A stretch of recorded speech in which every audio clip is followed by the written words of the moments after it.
আজকে আমরা জানবো একটি মেয়ে কিভাবে তার বুদ্ধির জাদু দিয়ে এক নিমিষে সবকিছু পাল্টে দিল।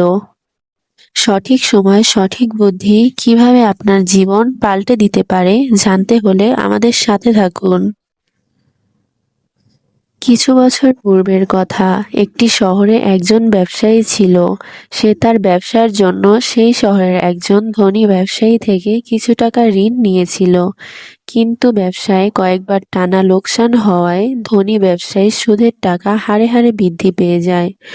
ফলে ব্যবসায়ীর জন্য ঋণের টাকা পরিশোধ করা কঠিন হয়ে যায়। সে সময় ব্যবসায়ী টাকা পরিশোধ করতে পারছিল না। এমন সময় ব্যবসায়ী বলল, সে সকল ঋণ মাফ করে দিবে, তবে এক শর্তে, যদি ব্যবসায়ী তার মেয়েকে ধনী ব্যবসায়ীর সাথে বিয়ে দেয়। ধনী ব্যবসায়ী মানুষ হিসেবে ভালো ছিল না, তাই ব্যবসায়ীর প্রস্তাবটি পছন্দ হয়নি। ধনী ব্যবসায়ী ব্যবসায়ীর মনোভাব দেখে বুঝতে পারল, আর ব্যবসায়ীকে বলল, আচ্ছা তাহলে ঠিক আছে, চলুন আমরা একটি ভাগ্য পরীক্ষা করি। আমি এই রাস্তা থেকে দুটি নুড়ি পাথর নিব, একটি সাদা একটি কালো।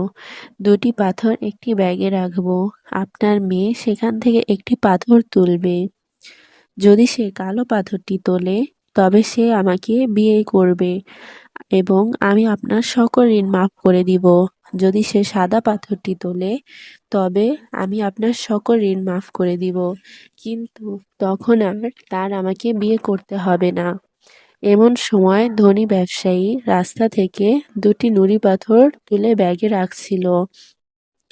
তখন মেয়েটি দেখে ফেলে যে ধনী ব্যবসায়ী একটি সাদা এবং একটি কালো পাথরের বদলে দুটি কালো পাথর নিয়ে ব্যাগে রেখেছিল, যাতে সে যে পাথরই তুলুক কালো পাথর তুলে আর তাকে বিয়ে করতে হয়। মেয়েটি ধনী ব্যবসায়ীর ষড়যন্ত্র বুঝে গিয়েছিল। এ অবস্থায় মেয়েটির সামনে তিনটি পথ খোলা ছিল। ১. ব্যাগ থেকে পাথর বাছাই করতে অস্বীকার করা। ২. ব্যাগ থেকে পাথর বের করে ধনী ব্যবসায়ীর ষড়যন্ত্র প্রকাশ করা। ৩. ব্যাগে দুটি কালো পাথর আছে জেনেও একটি পাথর তুলে তার বাবাকে বিপদ থেকে বাঁচানো। কিন্তু প্রতিটি পদক্ষেপই তার বাবার জন্য বিপদ ডেকে আনত। মেয়েটি যা করল তাতে ধনী ব্যবসায়ী অবাক হয়ে গেল। মেয়েটি ব্যাগ থেকে একটি পাথর বের করে দেখার আগেই পাথরের রাস্তায় ফেলে দিল, আর এমন ভান করল পাথরটি দুর্ঘটনাক্রমে নিচে পড়ে গেছে, আর পাথরের রং দেখার সুযোগই হয়নি। তখন মেয়েটি ধনী ব্যবসায়ীকে বলল, দেখুন তো কি বোকার মতো কাজ করলাম, পাথরের রং দেখার আগেই হাত থেকে পড়ে গেল। তাই আমি কি রঙের পাথরটি তুলেছিলাম যাচাই করতে ব্যাগটি চেক করুন তো। ব্যাগে যেহেতু এখন একটি অবশিষ্ট কালো পাথর ছিল, তাই সবাই মনে করে পড়ে যাওয়া পাথরটি সাদা ছিল। কিন্তু ধনী ব্যবসায়ী তো জানতো ব্যাগে দুটি কালো পাথরই ছিল, কিন্তু সে তো আর বলতে পারবে না। শর্ত মোতাবেক তার বাবা ধনী ব্যবসায়ীর ঋণের হাত থেকে মুক্তি পেল।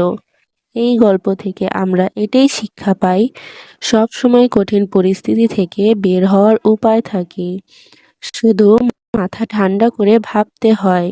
বিপদ আসা মানেই সবকিছু শেষ হয়ে যাওয়া নয়। সঠিক সময় সঠিক সিদ্ধান্ত আপনার জীবন পাল্টে দিতে পারে। এইরকম আরও মোটিভেশনাল স্টোরি পেতে আমাদের চ্যানেল লাইক সাবস্ক্রাইব করে অবশ্যই পাশে থাকুন।